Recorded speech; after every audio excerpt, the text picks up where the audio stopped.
Coucou ma licorne. Aujourd'hui, on se retrouve pour parler de grossophobie. Mais cette fois-ci, on va pas parler de la grossophobie des autres, on va parler de la tienne. Et oui, je te laisse prendre de quoi boire ou de quoi manger, on se retrouve après ça.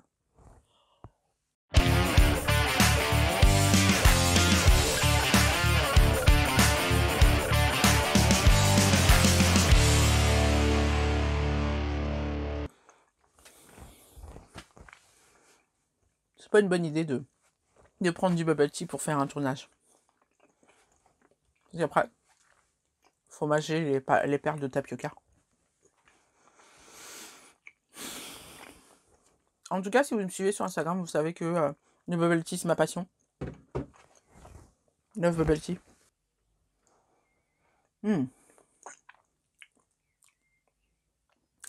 C'est bon. Hello Minicorn, je suis ravie de te retrouver pour cette nouvelle vidéo. Ça va être une vidéo pas super fun, parce que ça va être une vidéo où je vais te demander de te remettre en question et de t'interroger sur ton propre comportement. Parce que oui, sur cette chaîne, on a l'habitude de dénoncer la grossophobie, on a l'habitude d'être très body positive, on a l'habitude d'être très optimiste par rapport à soi et par rapport à son corps et par rapport aux choses de la vie. On a l'habitude vraiment de sourire à la vie et de voir les choses du bon côté. Mais aujourd'hui, ce que je te propose, en fait, ça va être de t'interroger sur tes propres comportements et te demander si, quelque part, tu t'empêcherais pas de faire certaines choses. Quelque part, tu n'aurais pas des idées limitantes euh, qui font, en fait, que tu t'imposes à toi-même de la grossophobie. Ça, malheureusement, c'est présent chez beaucoup de gros, tout simplement parce qu'on a appris aux gros à se détester et à détester leur corps. Donc forcément, il y a des petites séquelles à tout ça. Même si on est sur cette chaîne pour régler ces petites séquelles, et même si on est sur cette chaîne pour dire stop à la grossophobie et pour être bienveillant avec soi-même, il y a des fois, on se rend pas tout à fait compte qu'on a des idées grossophobes, qu'on a des réflexes grossophobes. Et aujourd'hui, c'est de ça que je vais parler. Avant de commencer la vidéo, je vais vous demander de laisser défiler les pubs, ou si vous n'avez pas envie de laisser défiler les pubs, mais que vous avez quand même envie de soutenir cette chaîne, je vais vous demander d'appuyer sur le petit bouton rejoindre qui est en bas là ici. Et c'est un petit bouton qui vous permet en fait de faire un don tous les mois de 3 euros, 2,99 € pour être précise. Je vais peut-être mettre 3 euros à arrondir parce que j'aime pas les chiffres à 2,99 € de ce genre. Personnellement, je trouve que c'est un peu de la trappe couillon. Du coup, si vous aimez cette chaîne, si vous avez envie de la soutenir, si vous avez envie de la faire vivre, si vous avez envie de garder cette chaîne, de pouvoir toujours, tous les samedis, vous caler devant votre petit écran et pouvoir regarder mes vidéos, bah, je vous invite à cliquer sur le bouton rejoindre et on sera un petit club très fermé. Je vous remercie d'avance. Ce qui a amené cette vidéo, en fait, c'est une expérience que j'ai eue dernièrement. En fait, je scrollais tout simplement mon Instagram et je suis tombée sur le compte Body Optimist, qui est en fait le petit frère du site Ma Grande Taille. Est-ce que vous vous souvenez de ce site-là? Mais en fait, Body Optimist et Ma Grande Taille, c'est la même équipe en vrai. Et je suis tombée sur une artiste qui s'appelle In Real Disney, qui c'est un compte français en fait, c'est une dessinatrice française qui s'amuse à représenter les princesses, enfin en tout cas les personnages des contes de Disney dans la vie de tous les jours, dans la vraie vie. Et en fait, cette publication m'a énormément interpellée parce que sur les 10 dessins en fait où on voyait justement des personnages de Disney dans la vraie vie, qu'on voyait actifs, qu'on voyait avec des vies positives. On voyait par exemple Pocahontas protester avec des panneaux et tout. On voyait Anastasia, qui ne fait pas partie de Disney, porter des cartons parce qu'elle est déménageuse apparemment, si j'ai compris, ou alors elle déménage, je ne sais pas ce qu'a voulu dire l'auteur. On voyait également Cendrillon courir pour aller au taf parce qu'elle est à la bourre, comme d'hab. Et parmi toutes ces représentations, on voyait Ursula, la méchante dans Ariel la petite sirène, s'affaler totalement dans un canapé. Et ce dessin m'a vraiment mise mal à l'aise et m'a posé un réel problème. Ça m'a posé un problème parce que, premièrement, c'est le seul personnage à avoir une représentation assez négative, assez... voilà, on lui reproche clairement quelque chose dans cette représentation. Ensuite, tous les autres personnages de Disney sont représentés comme des gens actifs, des gens qui font partie prenante de la société, des gens qui ont des vies, des gens qui... Voilà, même Gaston, le personnage que je déteste le plus dans les personnages de Disney, même Gaston, en fait, on le voit qu'il a une belle vie avec son ami de toujours. Je me souviens plus comment il s'appelle, parce qu'ils sont gays, en fait. Et il a fait son coming out et ils vivent leur amour aux yeux de tout le monde. J'ai trouvé ça super beau. Mais Ursula, qui est, je crois, de mémoire, la seule grosse des dessins que j'ai vus, elle était affalée sur son canapé, mais genre vraiment affalée, quoi. Pas la meuf, vraiment la meuf, voilà. Et ce qui m'a posé problème, c'est que l'auteur n'a retenu que le côté un peu molle, un peu, voilà, un peu qui marche comme ça, vous voyez, chaloupée, machin, un peu nonchalante d'Ursula, alors qu'Ursula, c'est surtout une femme de poigne, une femme de caractère, et c'est aussi, si on regarde les choses d'un point de vue un peu moins fantastique, c'est aussi une dissidente face à un régime autoritaire. Alors oui, elle a choisi de s'en prendre à quelqu'un finalement qui est innocent dans le sens où elle a choisi de s'en prendre à Ariel. Moi franchement, si vous me demandez, j'aurais fait un destin justement sur ce côté s'en prendre à une autre femme plutôt que de mettre Ariel de son côté parce que Ariel aussi, elle combat le côté totalitaire de son père en fait. Et au lieu de ça, en fait, ce qui ressort, c'est le côté grosse d'Ursula parce que finalement Ursula donc c'est un personnage clairement obèse et à cette obésité l'auteur a accolé quelque chose de l'ordre de la fainéantise, quelque chose de l'ordre de la mollesse, quelque chose de l'ordre de l'inaction, alors que tous les autres personnages étaient hyper actifs, avaient voilà des belles vies, avaient un vrai message à porter. Parce qu'on a aussi une des demi-sœurs de Cendrillon qui est en train d'essayer de fermer son jean et qui n'y arrive pas et qui est en train de forcer. Là encore, on a un problème avec la question de poids, mais on pourrait considérer qu'en fait, l'auteur a voulu justement dire que, voilà, le personnage est narcissique et qu'en fait, elle pourrait être totalement heureuse en acceptant le fait qu'elle ait un petit peu trop de bidon et qu'elle ne rentre plus dans ce jean et en choisissant tout simplement un autre jean. Je comprends le message de l'auteur sur ce dessin-là. Autant chez Ursula, voilà, je trouve ça totalement grossophobe. Je trouve ça dommage de n'avoir qu'une seule façon de représenter les gros, en fait. Et du coup, évidemment, vous me connaissez, c'est un peu mon travail en plus, j'ai mis un commentaire en disant, en mettant juste la question, est-ce que cette photo ne serait pas un petit peu grossophobe? Alors, il y a plein de personnes qui ont liké et qui ont dit, j'ai pensé exactement la même chose que toi. Mais il y a quelques nanas qui m'ont sauté dessus pour me dire, non, mais si on va par là, on va censurer tout le monde, c'est pas grossophobe, le personnage d'Ursula est un personnage mou et qui marche de manière super, nonchalante et chaloupée, tout ça. Ce à quoi j'ai répondu: «Oui, mais Ursula déjà à la base est grossophobe. Le personnage en lui-même est grossophobe». Avez-vous remarqué que dans Disney, les personnages gros sont soit méchants, soit des personnages secondaires, mais en tout cas, ils sont toujours représentés de manière à ce qu'on les condamne et à ce qu'on, voit le fait qu'ils sont gros. Enfin, voilà, ce sont les gros de service. Je sais pas si vous avez remarqué, par exemple, on a, Monsieur Mouche, je crois, ou Capitaine Mouche, ou un truc comme ça. Dans Peter Pan, par exemple, il est lâche, il est gros, lâche, il se cache derrière l'autre. En fait, soit le gros est un feignant, soit le gros est un jaloux aussi. Soit le gros, n'a pas de caractère, n'a pas de personnalité. Et Ursula, elle a de la personnalité, mais voilà, elle est grosse, elle est lourde, elle est pas belle, elle est pas désirable, et elle fait du mal à Ariel parce qu'elle est jalouse d'elle, parce que Ariel est jeune, mince, belle, tout ça. Voilà, déjà en soi, le personnage d'Ursula est grossophobe. Mais la représenter comme ça, en plus, on ajoute à la grossophobie parce que bon, oui, le personnage Ursula est grossophobe, mais là, on rajoute encore de la grossophobie dans le sens où on la représente que d'une manière qui colle totalement à l'image qu'on a des gros et qu'on la représente pas dans l'action, on la représente pas dans quelque chose qui est totalement différent de sa condition de grosse. Et du coup, celles qui m'ont reproché ma question, en fait, m'ont dit, mais on va quand même pas tout censurer et tout. Déjà, j'ai jamais parlé de censure, on en reparlera plus tard, mais j'ai jamais parlé de censure, j'ai jamais demandé à ce qu'ils censurent, j'ai juste posé une question. Et surtout que, comme c'est le compte de Body Optimiste, je me suis dit que j'étais au bon endroit pour poser cette question, quoi. Et en plus, vous ne voyez peut-être là qu'un dessin, un dessin humoristique qui cherche à vous divertir.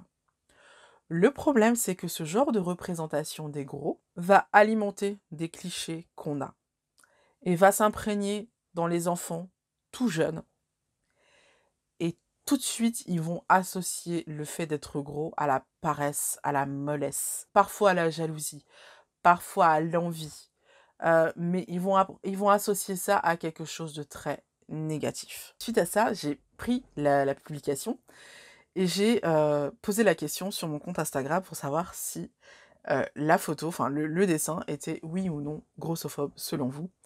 Et malheureusement, vous avez été 50 à me dire que non, quoi. Alors que c'est clairement grossophobe, en fait. Et c'est là qu'on voit que la grossophobie est intégrée chez beaucoup d'entre nous. On en reparlera plus tard. Pour le moment, j'ai envie de vous parler du fait que l'auteur est venu me parler et m'a gentiment expliqué qu'elle-même était ronde, qu'elle, en fait, elle a vu dans ce dessin juste comment elle se sentait à ce moment-là à cause du confinement, parce qu'on était à la fin du confinement, voilà, on sortait de confinement, c'était il n'y a pas si longtemps que ça. Et en fait, elle me disait qu'elle avait voulu représenter ce côté las du confinement, ce côté envie de partir, envie de sortir et tout. Honnêtement, on est d'accord qu'on ne voit pas du tout ça en voyant le dessin. On voit juste quelqu'un s'affaler sur son canapé, pas parce qu'il y a le covid, mais parce que c'est une feignasse, quoi, en gros. Alors qu'elle-même est obèse, j'ai trouvé intéressant que le seul personnage obèse qu'elle ait représenté soit quelqu'un qui s'affale sur son canapé et soit quelqu'un qui colle à la représentation des gros qu'on a. Je trouve ça intéressant parce que je pense que, et vous avez sûrement vu venir le truc, je pense que quelque part c'est elle qu'elle a représenté. Et je trouve dommage qu'elle se voit de cette manière-là. Voilà, je trouve triste qu'elle se voit de cette manière-là. Et je trouve triste qu'elle n'ait pas vu qu'il était possible de se représenter d'une autre manière et de représenter les grosses d'une autre manière. Mais bon, ça c'est mon interprétation à moi, je ne dis pas que c'est la vérité, c'est comme ça que je vois les choses, peut-être que je me trompe. Voilà.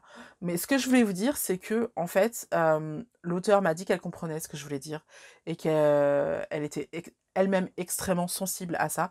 Et du coup, elle me l'a pas dit, hein, mais je l'ai appris plus tard, parce qu'un autre influenceur m'en a parlé, on a discuté en privé. Elle a retiré le dessin de sa propre page. Elle pouvait pas le retirer chez Body Optimist, mais elle l'a retiré de sa propre page. Donc, il n'existe plus sur son compte à elle, sur son compte Instagram. Je suis partagée sur cette réaction.